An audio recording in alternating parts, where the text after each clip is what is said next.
Athlete Builder back at it and chirp today. We have a little nepotism here. We got Jack Beebe online. So from walk-on to scholarship to starter to academic all district, MBA grad in December of 25, entrepreneur with Foot Stompers, employed by Dream Finders down in Nashville, Tennessee, where all the trees are falling down. And our podcast guest with Bustin' with the Boys is now podcast guest with Athlete Builder, all things powered by the AEA Institute and the Mental Edge Academy. Reach out to us for all your mental practices needs for you and your teams. Today we have Jack Beebe, one of the first people we've ever had back on the show twice. Back in episode 10, from way back in the day, we had the entire linebacking core for Ball State Cardinals a little bit over 2 years ago. Now we're in the 120s on our episodes right now. And so we welcome Jack back. Jack, thanks for being here today. Thanks for having me. Some are saying episode 10 is the best episode. I don't know if you've been hearing that rumor around, but Not enough. I can tell you that. we had a reunion episode, I think. We could run it back with Joey and Gold, Weagle, 40. right? And 40, yeah. We'll see how he's doing down in, I don't know, Arkansas, I think. Yeah, cleans in med school. Everyone's working now. Yeah. Right off the bat, top two things that you miss about playing football for Ball State. I'd say like a combination of like the locker room, hanging out with your friends every day, just there's nothing like it. And then you go home and you're living with them. That's probably the best part. And then I think the second one is just take it for granted once it's gone, but just throwing the pads on. It's just nothing beats it and can't really replicate it anymore, which is kind of sad. But I don't really miss a lot of things about it, but those are two of the things I do miss a lot, I'd say. That whole rule of scarcity. Once things are gone, then people are like, oh shoot, I kind of took a little bit for granted. And if you can't get it back, that's a little rough. And you go from being around those, there's 100 people on the team, but you probably saw 50, 60, 70 closely daily. Yeah, you're around them every day, so Every really day. to go to living by yourself in a different city, it's a little weird. Yeah, so it's just you and your apartment. Yeah. Eating the rugs. You and the rugs versus the apartment in Ball State. There'd be kids coming and going. Some that live there and some that didn't, or you're going to someone else's place all the time. Yeah. And they're all football players, which is great. And they're all people like-minded. So Like-minded, yeah. yeah. Then there's the pads, the actual playing the sport, making things happen, right? Not putting a helmet on anymore, which is probably a love-hate thing. Yeah, some days are like you didn't want to go to practice, but I mean, now I'd probably give a lot of things to go back and have one more, but it is what it is. That's Life tough. goes on, man. Yep. Two things you absolutely don't miss. And you're like, man, I'm never doing this again. Thank goodness. Some of those lifts and runs I don't miss at all. What else? No offense to my previous coaches, but some of the special teams meetings were far too long. So, Oh, man. So you've been lifting at my gym or someone else's gym since you were 10 years old. yeah, never Right. been in the gym before, so until this week. So you've been having to push weight at a high velocity for the whole time, constantly looking to improve. Least favorite lift or lift that you're never going to do for a long, long while, you think? Clean. I that was myself clean for a very long time. There you go. Shut up over the last year and then probably 4 years, which I know I'm not complaining because it's a good lift for athletes and I know it's beneficial, but I'm sick of doing that. Is it catching the weight when it lands on you? It's just everything. Loading the weight on the ground. No one wants to do that. Just if you're not explosive on the lift, like it's not going up. So sometimes if you're not explosive, like it's still going to go up. But clean's a little different, in my opinion. It is. You have to be explosive the whole time, and you can't just catch isn't fun either. Yeah, that hurts the Sure. wrist sometimes too. It sure does. So that and the special teams meetings, because there's more than one unit out there in special teams. You got to sit through so Yeah, much you're of it. just forever. Mm, mm. Mm. Favorite venue that you played at? We'll assume that Chirp Stadium, Schumann Stadium, the Shoe is number one. Let's just assume that, okay? Since that's your home Assumption, field, yeah. right? But there was Miami, there was Tennessee, there was Georgia, there was Yeah. Kentucky. Um, Unfortunately, you're not there this year, so no Ohio State. But favorite venue that you played at? It's funny you say about the Ohio State because when I was a freshman, I was like, before I got to Ball State, I was supposed to be gray shirted. So technically, this would have been my upcoming 5th year, which would have Right. been rather neat. I would have skipped out. My freshman year would have been Tennessee, so I probably wouldn't have traveled that year. Well, I might have. I mean, I don't know. Having been a gray shirt, like coming in that spring would have helped me a little bit. But yeah, it's a weird full circle because I would have probably missed that Tennessee game, which would be my number one. But I would also get to play in my childhood's favorite team being Ohio State. It's a little bit, it's a weird dynamic. Yeah, like I said, probably Tennessee number one for sure. That was my first ever collegiate game. Played some scrub minutes at the end, but man, I've never heard anything like that before. I haven't been to every SEC stadium, but I can't imagine a lot of people saying that Tennessee is not the loudest because that was unbelievable. It was Uh, even. Go yeah. ahead. All right.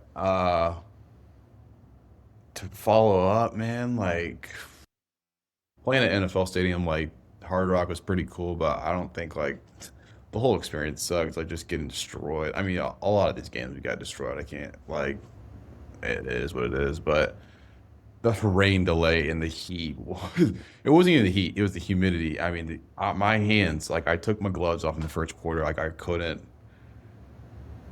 dude, it was bad.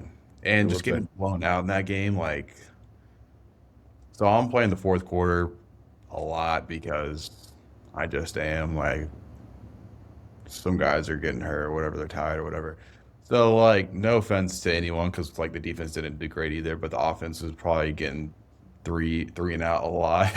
And then I'd be on punt, so we'd punt, and then I'd go down play the defense. They'd probably most likely score, and then I'd be on KOR, and then it's like a 3 play rest, and it was that for it felt like an eternity. It felt forever. That was a bad experience, but like cool place to play. Yeah, But right. it doesn't outweigh the suck. I would say number two, man. I would say Vanderbilt and or Georgia. I mean, those are no. I mean, Vanderbilt's not known for like a venue. Like it's not like a state of the art SEC venue or even like Big Ten up there. But I would say because like it was half of it was under construction while we played there, but just that was the closest big game that we were in, and I felt like we actually had a chance. Like we were in going into the third and fourth quarter. Like I think going to the Close. fourth quarter was pretty close. So I was like, dude, this is pretty awesome. It was a night game, SEC. Amy was in Nashville. All my cousins were there. You guys were there. So and then Georgia's. That's I mean that's awesome. Playing like they won the Natty that year, I believe. So it's pretty Right. cool. I turned to Maddie, and she's sitting next to me at the Georgia game, and the person you tackled on kickoff, I go, "Hey, Maddie, he just tackled a national champion, the guy right there." It was late, Yeah. so that was super cool. Vanderbilt, anchored down. It was awesome in that great, great venue, even though it's under construction, but where there were so many people, like our friends, your childhood friends, like the Clevingers came down from Yeah, Kentucky. sure. We came down with family. You have, about 50 cousins that live there in Nashville, so they were all there. And then, I think 40 came up Yeah, 40 was with there. with his girlfriend. And then Aaron was Timmy and Aaron there, or No, I don't think so. someone That else? was I at think Auburn this year. Auburn. That's right, Auburn this year. That's right. Um, So, which is cool because Tyler Maple showed up to that one. Another one, childhood yeah, friend from the gym I came forgot. over. Yeah, Auburn was And awesome. That third quarter intermission was pretty sweet at Auburn. you can't even see after intermission because all the smoke from Nope. the display, right? And Yeah, that was everything's good. just going off. Then they have that eagle to kick off the game. That's Oh, let me trained go. to Sick. come right down. I was like, oh man, this is sweet. This is super sweet. You know, What's Jake cool about Smith from the gym, that cop that does SWAT, played yeah. college basketball. He loves Auburn, so he wanted to hear about the Okay. eagle and all that. So he was asking how that went and all. That's kind of cool. Um, super cool. What's cool about the Auburn game is that, or the Vanderbilt game was the week after they played Alabama, I believe, and they beat them. It was like that crazy whatever, like shocked the entire world. So they were riding high. And I think they had an SEC game the next week as well. So I think they overlooked us a little bit. So like that was the time to get them in. But that was really cool. Both of those games are sick. Was Samanja the quarterback then that year? Vanderbilt, I think so, right? It was 2 years Yeah, ago. but Kyle was in there a little bit too. They were playing both of them a little bit. Offense was actually moving the ball, Yeah, it and the was good. defense was holding. Um, We've had a few bro. was it Diego? Yeah, Diego. Heisman runner up, I think, this year or something like that. Yeah, he's badass, but awesome time. So coming out of school, coming out of Plainfield, Indiana, COVID year, can't visit schools at all. Everyone ahead of you and what's already in school gets that 6th year, so there's really no need for incoming freshmen. But really it's about as hard of a situation as you can come into. And then you walk on, and then a couple years later, they give you a scholarship. And I remember you coming home that night. You always said that, hey, if we got a scholarship, I'm gonna come home and tell everybody. Yeah. And so just walk us through how they let you know and what happened that night, and just overall like the vindication. Yeah. I told him the Inside the Bus podcast is probably the best day of my college career. Um, yeah, I think it was like the second or third day of camp. Maybe it was even the first day. I don't remember. Not the first day. It was like second or third. I don't think we practiced yet. And this is going into my junior years.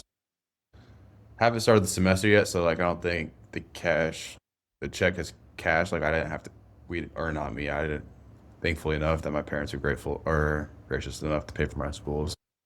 Um, I don't think we had to pay for school yet because I was on scholarship that semester. Essentially, we were doing a walkthrough. The camp day is a real long day, but every day there is a meeting at night, which is essentially under the Coach New era. It was like team bonding kind of, and learn about your teammates a little bit, stuff like that. And, so before that meeting started, or actually right as the meeting started, Coach New was like, all right, we're going to do something a little different. Now we're doing a senior spotlight. And we're like, what's this or whatever. She's like, we're gonna have a senior come up, talk about blah blah blah blah. I'm like, all right. I always sat in the front row or second row, farthest to the right. 40 always sat second row, farthest to the left. So he gets up there. Who was 40? Cole Pierce for Cole Pierce. We should probably give him a name. yeah, probably, but not Everyone knows him as 40 though. Yeah. pretty much, yeah. Nicest guy ever. Anyways, so he gets up there and he's kind of talking about it like a senior spotlight. This is how I got my scholarship. Like, so he was a walk on too, and then he got put on scholarship my freshman year, so 2 years before that. And so awesome experience watching that. Anyways, he gets out there, starts talking, and then he's like trying to transitions like, I see a lot of my characteristics in this other guy, and he's worked super hard and like giving me these accolades. Like he's hyping me up. I'm like, I don't remember who was sitting next to me, but it might have been like Vaughn Pemberton. I looked at him and I just started like tearing up because like I thought they might be talking about me. And then he's like, congrats, you're on scholarship. And then everyone just erupts. I'm bawling my eyes out. Hug Coach New, hug 40. I gave him the speech about, or they're like, speech. Because anytime anything good happens, that's what football players do. They're shirt chanting speech because they want player to give a speech. It's just, I don't know. It's just, I guess, a thing. So I just told him about between me and you, the 17 emails before we got a response back from Coach Doherty as a freshman. And, some people still came up to me like a year or two later after that. And they're like, dude, that email story is amazing, dude. Like even coaches are coming up to me and saying that. And so, yeah, it was super awesome. I mean, the meeting starts usually at like 8:30, 8:45, and usually ends like 9:30. Usually have to be there at the facility I think breakfast starts like 6:30 or 6:45 or 7 maybe, sometime the next day. And so before I left, I don't know if I told you, but I told mom that I was like, next time I see you, I'm gonna have a scholarship, which is kind of a bold statement to make, but I just felt like I was due. Oh, did not Yeah. know that. Put it out there. Mm-hmm. Yeah, I did a little bit. So I got in the car and oh man, I think I texted the Haggies, or called Mark, I think, and let him know. And then, because they're the reason, one of the main reasons I got there, I would say the primary reason that I showed up there. And then called Maddie. She was like, "What?" And then kind of confused because I was like, "Should I drive home? Should I not? This is all in the parking lot." I'm like, "Yeah, I gotta do it." She's like, "What? Are you sure?" I'm like, "Yeah, just stay up." Because she was about to go to bed, and I was like, "Just stay up." Because she was at your house. And I was like, and then so like I called her like on the drive back. It's like an hour and a half drive back home for the listeners. It's gonna be a long trip, 3 hours, after 10 o'clock, and I'm tired from a long day of camps. It was minor risk. You probably would have told me not to do it in the time, but I was running on so much adrenaline. There was no way I was falling. It's like I was locked in. And Yeah, then, probably just juice the whole way. dude, yeah, I was like, no way. And then, yeah, I called Maddie. I was like, all right, this is what we're gonna do. We're gonna surprise the parents. And then, so I was like, Maddie, you knock on Dad's door and get him out here. And then I remember you walked out and you're like, what? Like, what's wrong? What are you doing here? And I was like, I got it. I was already asleep. Yeah, you were asleep. So Maddie woke you up, and like that's really rare for you to wake up your parents at over the age of 10. Yeah, unless something serious is going on, And right? so you're super confused. You're like, what? And then I told you, you were super happy, you hugged. You were, like I said, concerned for me getting back. You're like, are you going back tonight? And I was like, yeah, I am. Like, I go to mom's first. She's like, all right, just go do that. Like, you're excited, but you're also worried about me getting back safe. I was like, yeah, it'll be fine. It's there's a few moments when, and hopefully lots of moments in people's lives where a lot of things go on behind the scenes that no one is aware of, and it culminates, and then people see something, publicly. I remember the day that the first shipment of my books arrived, and Jen's looking at it, and she starts tearing up. She's like, "Man, you talked about this 2 years ago, and here it is." And so when your kid is um, injured in high school and comes back and ends up being a workhorse, so they play him all over the field both ways, and he's lifting before school and adding in all the food, and then COVID hits, and they might cancel the senior year. So senior night's the first game. People can't go to games. You can't get recruited. It was just obstacle, obstacle, obstacle. And so expectations change, efforts change. Your whole approach has to change on how to connect with a school because you can't connect, you can't see people. So you go through another obstacle, another setback, and you're like, is this, man, maybe Jesus doesn't want this for me, in my life. And then you get a little bit of help from the Hagee family, and people that don't know Mark and the Hagee family, they're elite level kicking coaches and elite level kickers. We all kicked in college, and they've coached high school, college, and pro athletes. But they had some ties to Ball State, and they reached out. And you're right, man. 17 calls or emails or DMs went unanswered, and then finally one happened, and then they bring you in, and they're like, okay, we got a shot. And a couple of years later, you get vindicated, like, hey, you are good enough to play at a D1 level. And then you're playing a lot of minutes, and you're playing a lot of positions, and then you're starting, and then you're all academic, all this and that. And it's like it's so easy to say, oh man, just keep at it and work hard, because that's really the thing. Yeah. But it's so hard to do because sometimes you're sitting there, you got to be like, man, maybe this isn't for me. Maybe I'm not good. You start doubting. You're like, maybe I don't have it. Maybe I'm not good enough. But you keep at it, and then finally you get a win that pushes all that away. Talk about the setbacks that first year, the learning curve as a freshman. Here's my welcome to college football, and because that senior defense when you were a freshman was pretty stout. Yeah. They had some legit players, all MAC players that won the MAC conference the year prior, and then they Hmm. went to a bowl game that your first year. So there's been some moments I gotta be like, man, holy shit, man, this is different than what I'm used to. Yeah. Talk about that. I mean, just showing up. There's the first day of camp's called report day, and so I was a camp star walk on. Every other freshman besides the walk ons, some walk ons start in Father's Day, whenever that is, that June, Mhm. late June. So that's when every other freshman was there. So, and then there's like three or like four or five of us walk ons that started at camp, and so I was one of those guys.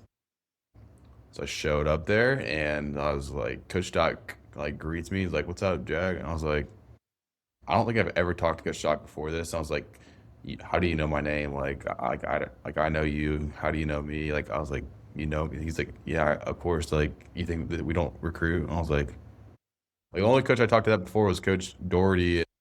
Coach Conley was my position coach that freshman year. So it's like kind of like, oh, okay, so at least they know me. Like that's a step in the right direction. And then my welcome to college football moment would be my first practice. So I had to get like waivers and all that signed. So like I couldn't practice. All the walk-ons that started couldn't practice the first like practice or two practices because you had to like do an EKG or for your heart, pass all this stuff so you can get cleared or whatever to play. And so everyone else is practicing. I'm just watching. I'm just like, this sucks.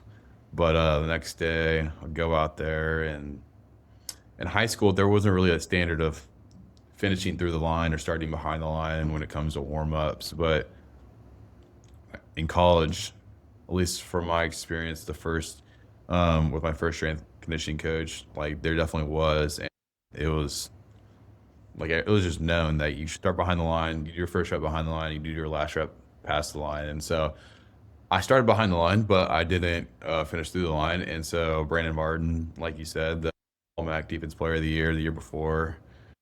I think he won like the MVP or something for Bowl or MAC championship. I don't know. I know he was MAC Defense Player of the Year. Anyways, it's like 42. Get back out here and do it again for the whole team. I'm like, shoot. And then I was like, all right, I don't know what you're talking about, but I just did it again. Stopped like on the line. It's like, finish through the line, come back out here again and do it again. And I was like, oh my God. So I like No.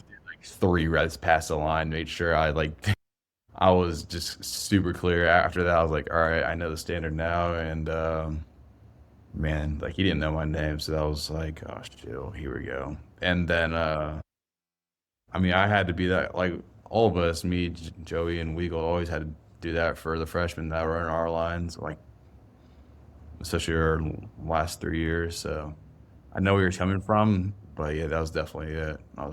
I mean, that was at a time where it was just different because like the seniors, like they didn't really like talk to the freshmen nearly as much as how much we talk to the freshmen nowadays. Like it was just different. It was like they were coming off a bowl game win. They were ranked 23rd in the country that year. The year before, like won the MAC. Like they were riding high. Like they didn't think they needed the freshmen. They probably quite frankly didn't.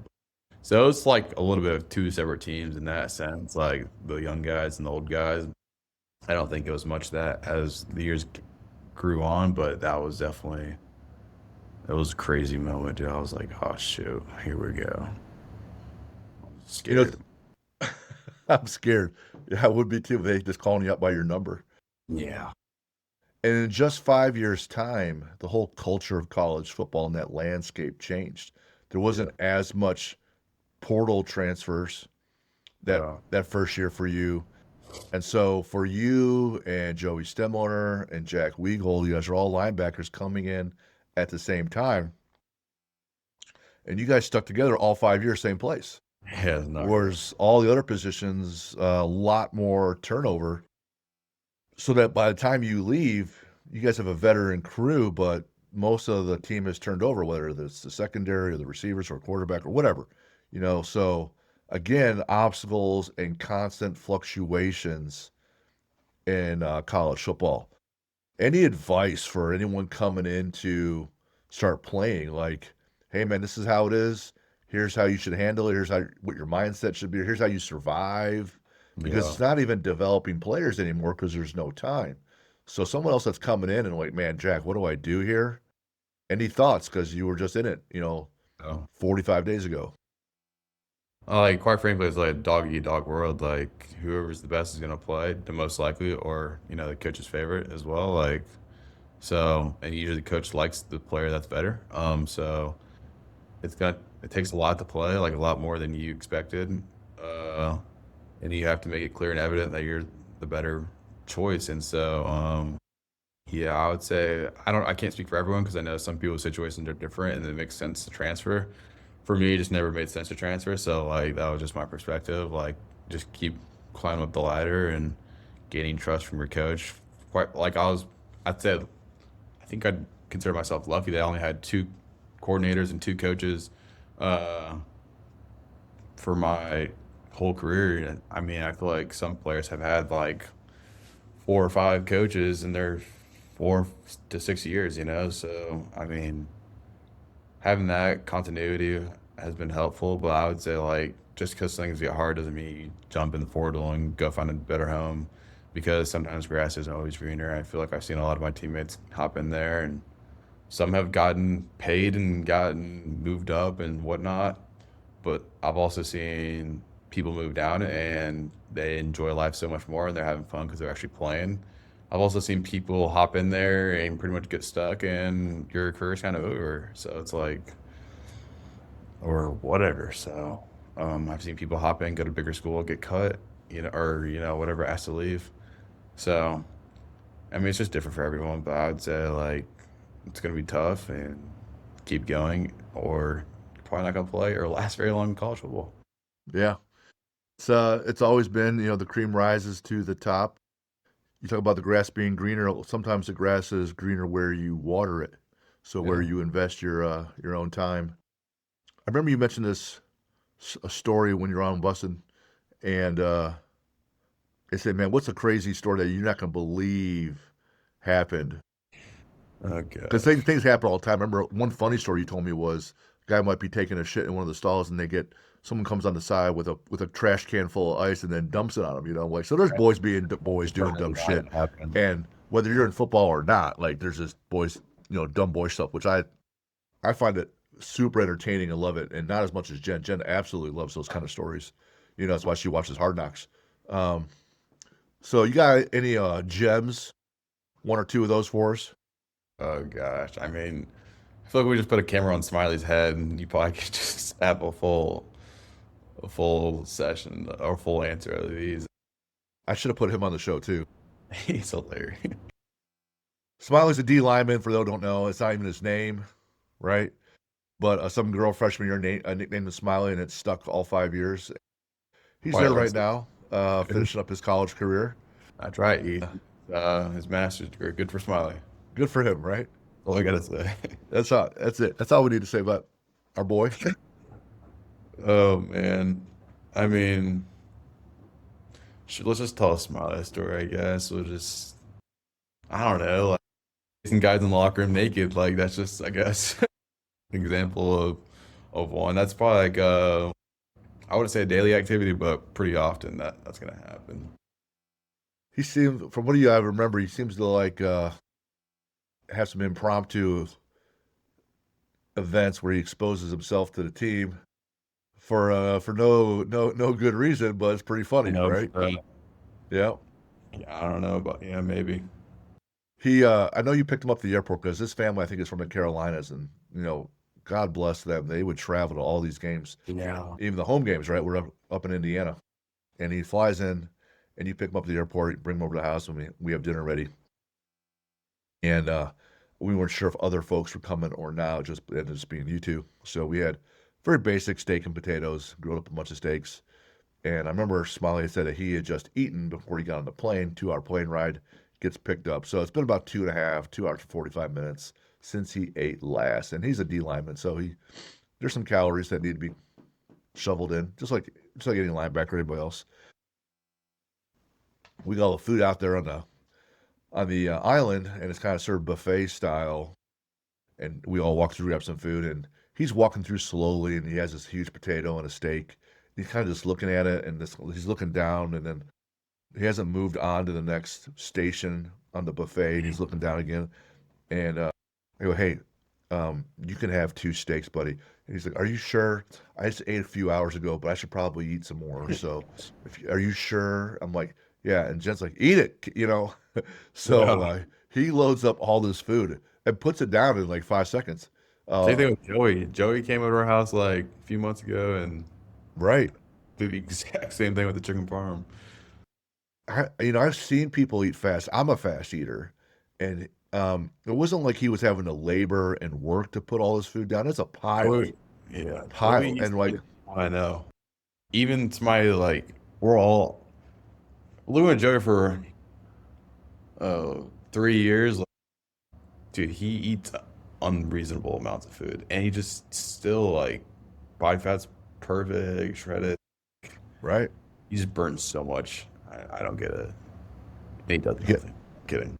you got to know your body and what it needs. You got to know what your sport or your life requires, and almost to a T, every athlete I ask, what's harder, all the physical training or the food? And they'll say the food. They'll say the physical Someone. training's hard, but if they don't get the food done, then everything just falls apart, right? Yeah. And so there's times when they're having to force feed or eat fast so they can get it in without realizing they're full. And so we had Joey over, another guy flying out, and we're like, "Here's a bunch of food, and Yeah. for dessert, we're gonna play Yahtzee, and sit there and hang out and play Yahtzee." That was the hardest part of Joey's not counting up the dice. Got no idea. Well, he went to Elder, so we had to talk slower for him, so that's okay. I had a specific question on football. What is your process for film study on any game that you just played to learn, or the game of the team coming up? What's your process? Man, I mean, I was super blessed to have good coaches. 'Cause both the coordinators were my linebackers coach, so that's super helpful because they know everything because they're leading it. And so, um, yeah, I didn't feel like something I like just transparently like I struggled a lot with overthinking about football and the thought of failing or if I mess up on this play, I probably won't get too many more snaps next week. And sometimes that was true. And so sometimes when you think about football a ton, then I honestly played worse. And so like especially my last 2 years with Coach Knowles, like, something I would say my last year especially like something that was good for me was just getting out of the facility and just going home and not worrying about football. So I would say like, yeah, while we're watching film, like asking a ton of questions and like we would enjoy it every time I'd ask a question, especially during camp. They'd always just look at me like, dude, come on, like we're trying to get out of this meeting, like just joking around or whatever. Are you serious? Like, you know the answer. I'm like, I truly don't. Like, and then and Coach Knowles would tell the answer and they would write it down. I'm like, oh, you guys are writing down the question that I asked. Real good here, buddy. Anyways, I think Coach Knowles and Coach Dodd did a great job of painting a picture of this is what we're getting, these are the looks we're getting, this is what we're looking for, stuff like that. So they were super helpful in that. Earlier on my career, I would say I watched a lot more film, just understanding the game and, looking at depths of, running backs and tight ends, just, see if they were splitting back or maybe if they're going for a pass or maybe they get this set and condense this set for running these 4 routes or whatever, or they like to block it like this or anything like that. So maybe the coach would say something and then I would come back after practice, watch a little bit more, but then try to get out of the facility because, I mean, a lot of people find like a lot of football players, that's all they have, just playing football. And when that was me, I would say like that was just a hard place to be sometimes. So I was like, I just need to get out of here. And that's kind of where the rug started coming in. But I'd say like my process was just obviously like being attentive during film. And when I did want to look at something more, I would just come in and watch a little bit after, maybe 20, 30 minutes, hour. If I was bored at home, maybe I'd go watch some film.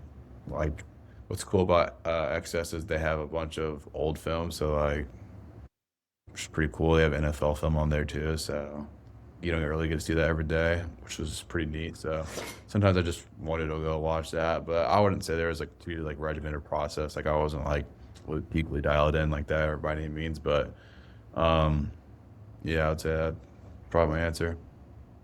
The best process is always going to be the one that you stick to, and it's a give and take. And after you finish your college career, that's 9 years of high school and college combined. And as you build your overall knowledge base, you can watch a little bit less, presumably. Earlier on, when you're trying to learn, you get to shovel in more. Yeah, And then it becomes like, how comfortable do I want to be and how comfortable do I need to be to do your job well? And then sometimes, as you can probably attest, that you get asked on the field or you have to lead on the field because someone on your unit might be just slightly off, which yeah, impacts the play. So if you can adjust them a yard or two that here or there, it can make all the difference in the world. So, or maybe someone forgets, or maybe they're newer. Like someone gets hurt and someone comes in for a play and they're just a little confused because they don't have as much knowledge. So it does help to be as prepared as you want to be and as prepared as you need to be. for sure.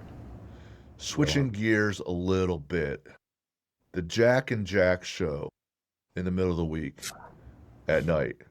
You guys, one of the things like very proud of is that by not to say this is from introducing Devon McDonald to you, but he's a great person and a friend and has mentored, here and there and made a definite clear impact working with you. But your faith was always good when you left. And it seems like you and Jack Wegold took it upon yourselves to lead off the field in that area. So talk about that experience and what you guys did there. It was never really our idea. I mean, I think freshman year, towards the end of the year, this guy named Trent Hatfield, great guy, one of the best people I've ever met. I'd compare him to 40 a lot in a lot of ways. And he's like, I want to start this Bible study. I'm like, all right, cool, I'm in, sure. So we started off doing this Bible study. I think our first one was after the bowl game our freshman year. And so we were at the Haven, which is like a apartment complex, and it was probably like 7 of us. Weagle didn't go at the very beginning. Weagle was not in. He was not a Christian by any means. And I think Brady was there. There was a few other Blanco, Ty Evans. So there was a good amount, like 5, 6, 7 of us. But man, we had to move out of there because we had too many people. So it started growing 9, 10, 12. Probably got up to like 13 or 14 maybe one night we were there. Hatfield left after 2 years of me being there. So we did Bible study all of 2022, which was my sophomore season. That fall was my sophomore season. And then I believe Brady, so him and Blanco were pretty much the two leading it. And so I can't remember if it was the spring semester or the end of the fall semester, but all 5 of us, Brady Hunt, Weagle and I, and then Blanco and Hat all went to Check's Donuts, and he pretty much gave us this template on how to run it. And it was pretty cool. Like, he shared a lot of thoughts, and he's like, things that we never even thought of, like sitting in silence is okay. If someone asks a question, like, or if no one's talking, it's okay. Like, or you guys want to ask open-ended questions. You want to, just because you know the answer doesn't mean you should say, like, let other people talk. Just because you know something, like, doesn't mean, like, it's not always for you to say. Like, give other people the autonomy to talk and whatnot, because it's not bad if you just go there and sit there and listen. But when people are talking, and they're more engaged, and it's better for everyone. So so they ran it, and we did a little twist here and there, Weagle and I, but I would say Weagle really ran the show for the most part. Like, he pretty much did all of it. I would help here and there, but I think we worked great together. It was a great time. It was the best time of my week. It was it changed a lot. Like, we got up to 30 people once, I think maybe a little bit more than 30. And then some nights we'd have, 9. So it was always different, just inviting new people to faith. And some people, they would never, encounter Jesus if it wasn't for the people in that group. RJ, like, one of the people in there, like, he's becoming a pastor right now. So, like, is super cool. Trenton is a college pastor at Illinois Wesleyan. Like RJ and Elijah, like the last 2 years ago, like when they were there, like they both transferred, but they were uh, they were some of the coolest people in there. They were like people get excited for football games, like start hyping each other up and like screaming or whatnot. That's how they were about the Bible. So like one of them's reading a verse, and then the other person's like, "I got something for that." He reads it. He's like, "Oh, that's fire!" And he's standing up there, and they're like yelling. Everyone's getting like excited. Everyone's like, "Ooh!" And we just start giving each other props or whatever. And dude, it was so cool. Yeah. So RJ and Elijah, they transferred to oh, not Duquesne. I don't know, Robert Morris. And so this is such a cool story because like essentially the coach was told RJ, he's like, I think you're more focused on spreading the word of Jesus than you are football. And he's like, yep, you're right. Quite frankly, I am. So RJ is super good at football, but he just knew like he was going to become a pastor. And so he was wrestling with that a lot. So I think he's finishing out at school and now he's becoming a pastor. And this guy, I've listened to one of his sermons, dude. He was amazing. So just seeing one of your buddies become a pastor is pretty cool. Yeah, dude, it's been all really cool. And now Cole Earlywan, one of my former roommates in that purple house, he's taking it over, and Tristan Cope, which are two great men. So I'm excited to see where it goes. They said they actually held the Bible study at that purple house, which you've seen that thing. It's Wow.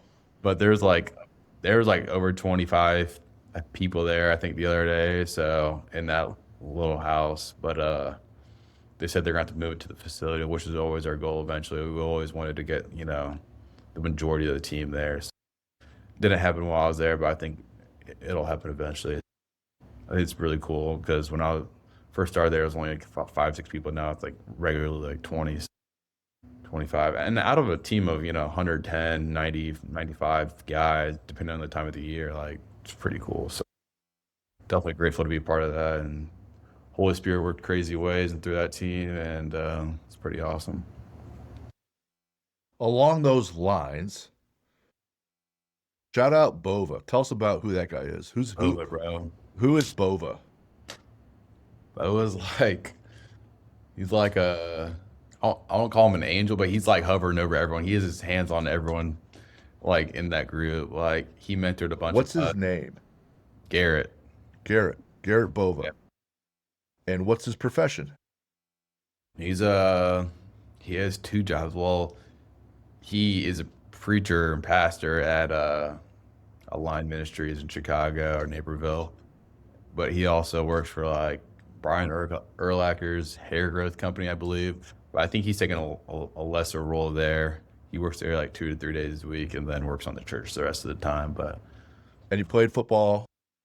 played football at Ball State. He's a beast. There's a mentorship program at Ball State, and essentially it's for like former players to like mentor younger players. So like a sales leader, executive at Stryker is one of them, and he's mentoring like Joey and medical stuff. So like essentially you fill out this paper. It's like this is my profession. This is what I like to do.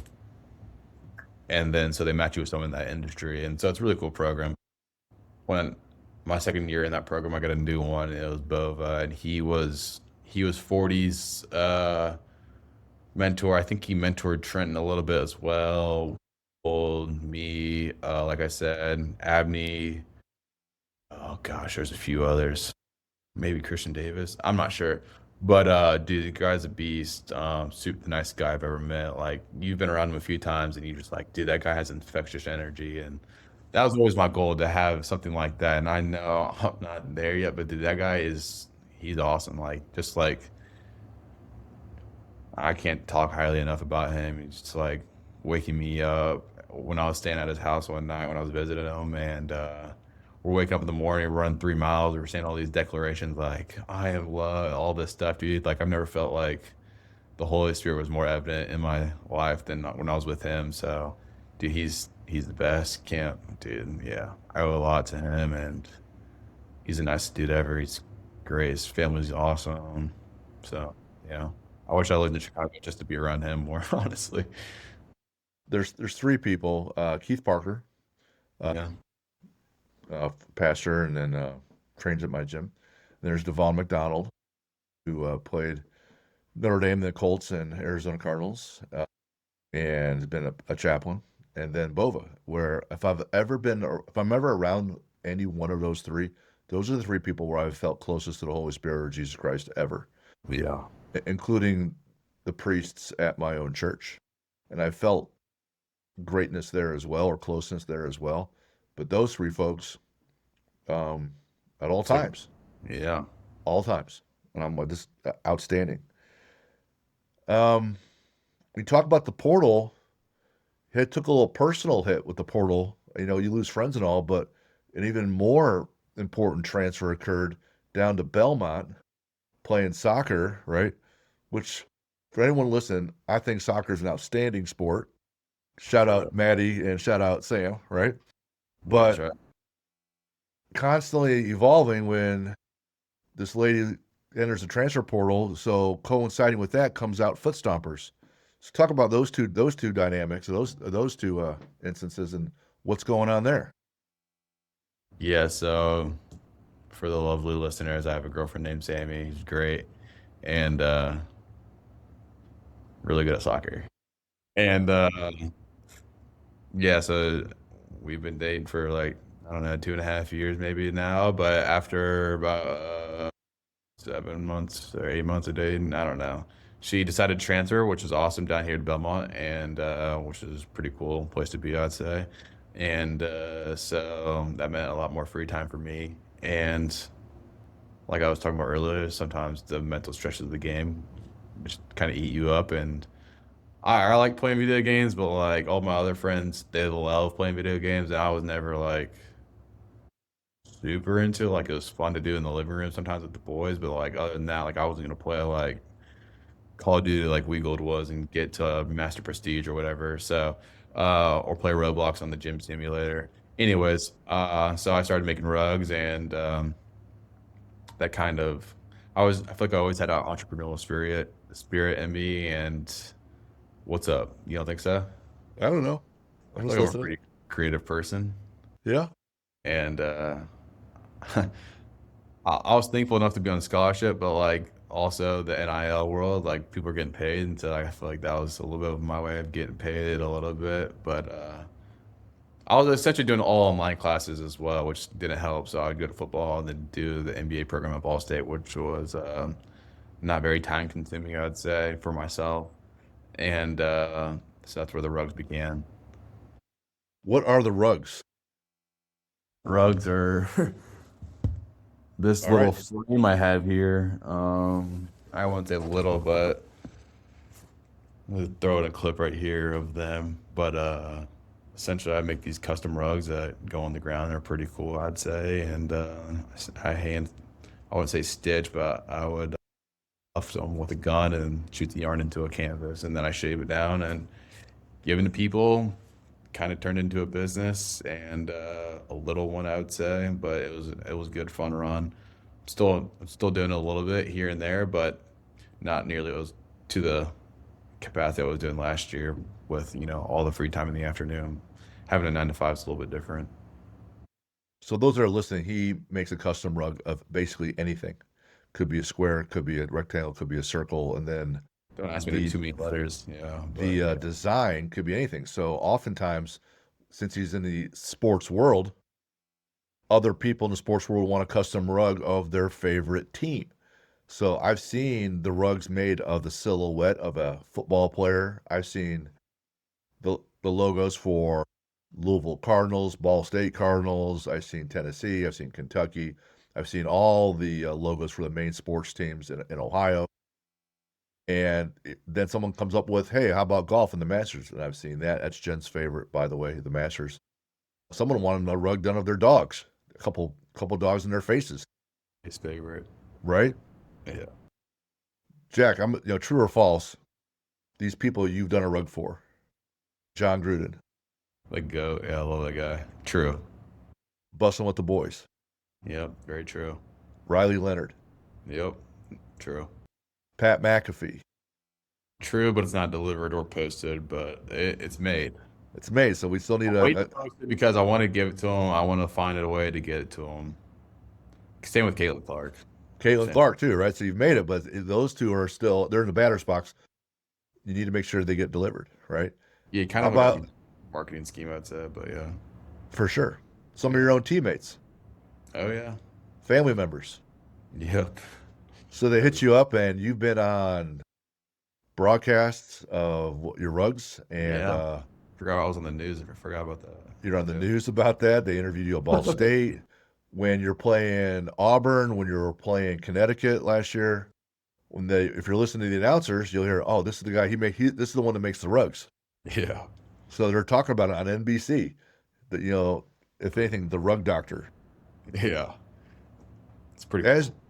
as you're transitioning, you're not playing football. You're not in school anymore. No more having to take these tests. You seem to be making an impact where you go. You made an impact with people's faith. You made an impact financially with your own business, but also delivering on the field, delivering in the classroom, and delivering a physical product. And it's easy for me to ask, hey, what's next? It's a very broad. So, do you plan on helping mentor Ball State kids? Do you plan on a Bible study down in Nashville? Any Yeah. new ideas or thoughts in the horizon, or are you still kind of like settling in and kind of like finding your way? I'd say a little bit of both.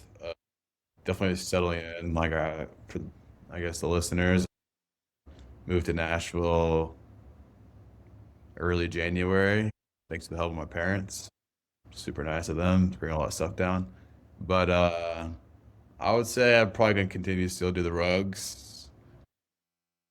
Yeah, I like doing them, time consuming, but when you have a 9 to 5 that pays a little bit more than the rugs and a little bit less labor, it's a little different. So, I mean, it is what it is, but I still enjoy doing it. It's something nice to do in my free time. Like living alone, sometimes it gets a little boring. So, definitely a good way to fill the time, and people want them, so I'll keep making them.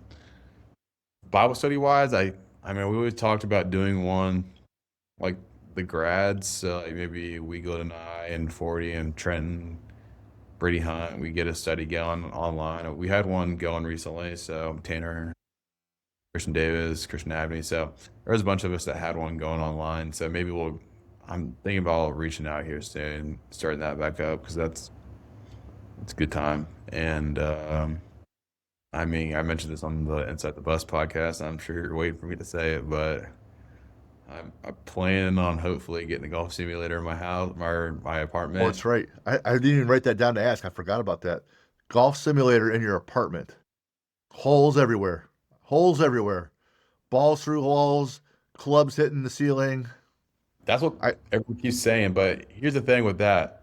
People told me the rugs are a bad idea at first too, or not a bad idea. They were questioning, how you gonna do that? How you gonna do this? Who's gonna buy that? Blah blah blah blah blah. All I've ever heard was doubt. Whether it was football, you're not good enough there. You can't make rugs. These these people are way better making rugs than you. You can't get it to them. Blah blah blah blah. I'm like, all right, cool. So I think this is just another one of me having to, typical prove people wrong once again that this is gonna be just fine. It's gonna work perfectly. make them eat You it. know, when I hear that stuff that people have all these things, you're gonna put a hole through the wall, all this stuff, like it becomes my mission to prove them wrong. I don't know Like where at this you I point, don't I know where you have. get that trait. Yeah, I feel like I just have to do it now and follow through on this idea. I'm gonna probably hopefully make some content out of it. It'd be kind of fun, make a rug for like the landing area or Hell yeah. something fun. But yeah, Practicing your short game. yeah. So hopefully I can get better at golf. It's just fun, I guess.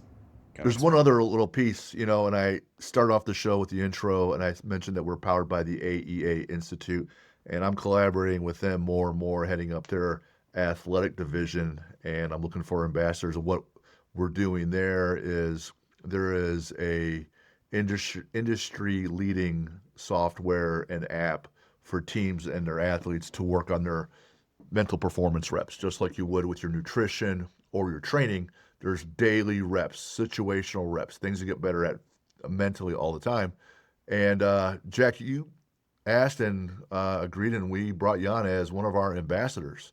Yeah, So I forgot. just tell us why you're looking to make an impact there. Well, I think Well, quite frankly, just being slightly money driven, I think just making more money sounds enjoyable. You can do more fun things. I have goals and I want to achieve certain things. So I think having money is a tool to do that. And so, uh, like I said, that having the entrepreneurial spirit kind of coincides with the competitive spirit, I'd say. And so I think 100% commission based sales role is the the idea of that. And so I think it's a cool way to do that and it's, scratch that itch. Also, I think, making an impact where I know I could have used some help there, especially in the middle years of my career. I think it would have been cool to help give back to the people that I know that could use this. I wish I had the product. So, yeah, there's a few ways of me doing that. I think it's just a cool product, and so I'll try to help people out that way. So, I think when you first approached me about it, you said it checks a lot of boxes and that it scratches your itch for being a competitive athlete. yeah, There's a competition piece there. You mentioned that there's things that you wish you had as a player, and you just finished being a player a couple months ago. And then there's a return on investment, which is everyone's, whether they think about it or not, is usually goes into their decision making process. Do I want to be a football player? Well, what's the return? What do I have to invest? What's that cost me? Time, commitment, food, lifting, right? Sacrifice. But the return is this. So yeah, there's a return on investment question that had to be asked. And then, Jack, you talked about it, how you would get in your own head, how there could be anxiety. Other players might be having doubt or situational awareness things or closed mindset or versus a open mindset. And that's what the product does. It addresses those exhaustively. And when teams start utilizing that approach, happiness goes up, yeah, anxiety goes down, curiosity goes up, your willingness to be in stressful situation goes up because you're more used to it and comfortable. So your resilience goes up. So just like anything else, the more you use it, the more benefit you get. All right. So when I always have these rapid fire questions at the end, and I've already asked you these questions, so I have some different ones for you. oh, great. Top two favorite lifts in the gym, one and two. I would say I like seated cable row, as Dad knows. Yep. Need that sucker back.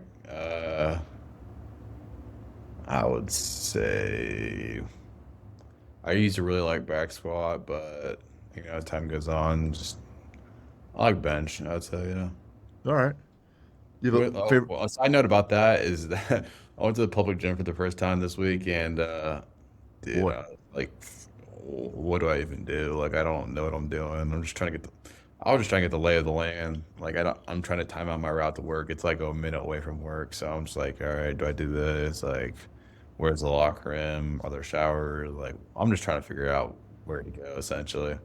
So the first day I get there, and I'm like, what do I even do? I'm just looking around. There's tons of people there. I'm like, I just feel like people are staring at me, which is like, I know they're not, but you just have this idea of that. And every gym I've been in, I've been so comfortable in, whether it's yours or Ball State. It's always been those two gyms. And so I get there, I'm like looking around, I'm like, dude, you'll never guess where I went.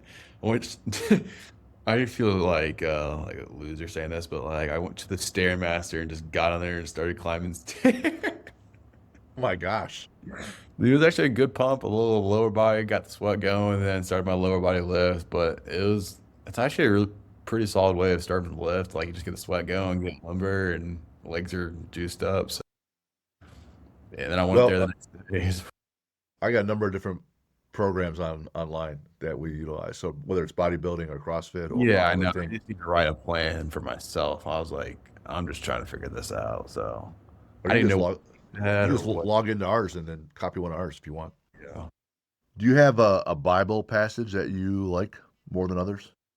Yeah, I'd say James 1 too. Like I know we've talked about that before, but that one really sticks out to me. Well, what is it?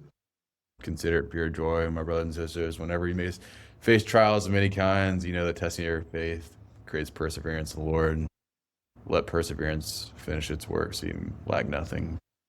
Yeah, I feel like it's pretty Beautiful. good. self-explanatory. Favorite board game to play? I mean, this is a hot topic in the house. No one wants to play Monopoly with me because they think it's a too long of a game or whatever. But I do enjoy Monopoly, and Dad probably won't play because he's scarred of the kid team up against him when we were younger. I'll play Monopoly. I will next time I see Everyone him. says they'll play. Oh, I'll play it, but it's too long of a Not- game. It's No, like it's pu- dude, it's no pu- one, it's- no one's played with that. Every Christmas I come home, every break I come home, I've asked people to play. I only been played in several years. Mom definitely never playing. Sam, Matt, yeah, it's too long of a game. Blah blah blah. Well, Like it's out, chess there as well. it's out there publicly, so I'll play Monopoly. I know you like chess, and man, whooping my ass to that as well. I'm getting good. Give a favorite video or online game. Chess. Chess, okay. Do you have a football ritual pregame or pre-practice? No, I'm not superstitious at all, really. Gotcha. Favorite NFL player to watch? I don't know how much of it is watching him play right now. I wish he was playing more, but Jameis Winston's my favorite. He's awesome. Kind of like gives off the Boba energy a little bit, in the fact that his spirit is just infectious, and he just has like an aura around him, which is a glow of happiness. Seems like. I think I might get in the habit of shouting out Jameis Winston on this show every time we record, in hopes that eventually, if I get like 50 of those clips and I keep sending it to him, maybe he'll agree to be on the show. So shout out Jameis Winston. That happens, my wife's going to lose her mind. She's so excited. Well, I'll have to be a fly on the wall for that interview. Where can people find you or your rug business? Absolutely nowhere. Actually, on the billboards of all of Plainfield. No, I'm kidding. Foot Stompers on Instagram. I think it's just foot.stompers, I believe. Jack_Beebe. I don't really post too much on there, but foot.stompers is where the rugs reside. Most on Awesome. Instagram. I don't really use TikTok a whole lot or anything like that, but if you want to throw in orders, DM me. There you have it. There you have it. And like we mentioned, we're powered by the AEA Institute. And if you need to reach us, email me at info@athlete-builder.com. Been a lot of joy today and a gift that I was able to collaborate with my son on this show. He is tremendously missed. It was hard when he left again. Again. It was just great that I'm always grateful for the times that we can connect and talk about life and make an impact on ourselves and each other. So for those that listen, I encourage you to do the same. Jackson, thanks for being on the show. Love you, buddy. Bye. See ya. Done.